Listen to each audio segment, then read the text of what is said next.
Hey, it's Stefan again. Thanks again for sending in a video here. Looks a lot better from 1 to 2 or address to takeaway, whatever you want to call it.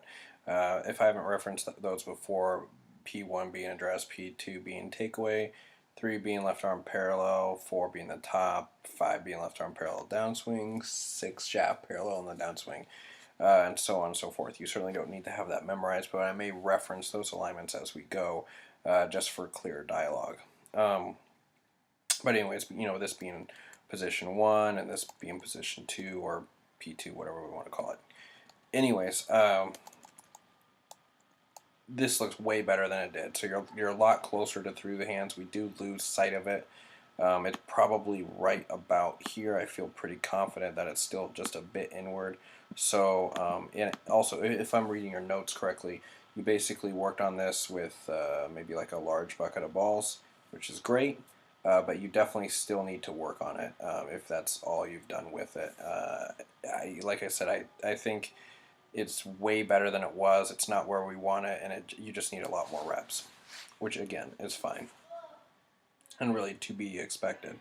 I would leave that as a priority piece, but I'm going to piggyback onto the straightening of the leg and the backswing, just to kind of add in some more detail as the secondary piece. So what you do is from about here, actually, not even to the shaft parallel here, you start to flatten out your tilts and your shoulder tilts and your hip slants. Okay, so your left shoulder will start to rise, and then your hips start to kind of flatten out, and you can actually see you pushing your chin up so your shoulder can work underneath that chin there.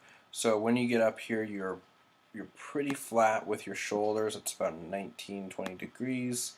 And then the hips are actually, your pelvis itself is actually moving towards the ball and also flattening before you conclude the top of the swing.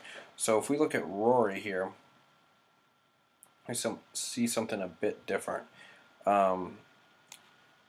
One, the shoulders are definitely tilted more. We got about 39 degrees versus 19.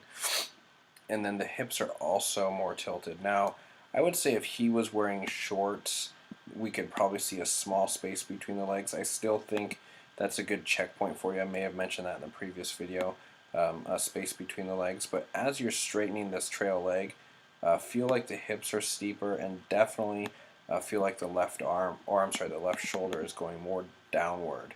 So at address, I want you to actually put your chin more down.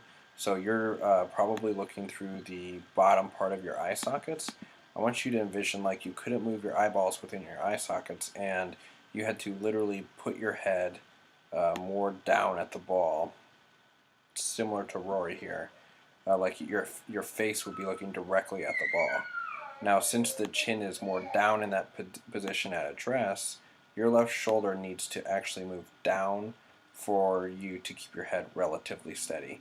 So your left shoulder would travel 3-4 inches down as the right shoulder traveled 3-4 inches behind you, therefore increasing the tilt. I'll put a club across the chest drill in the notes too to help you with this. Again, this is kind of a secondary piece. I really want you to get 1 to 2 perfect, and then kind of start layering in some of that backswing material, okay?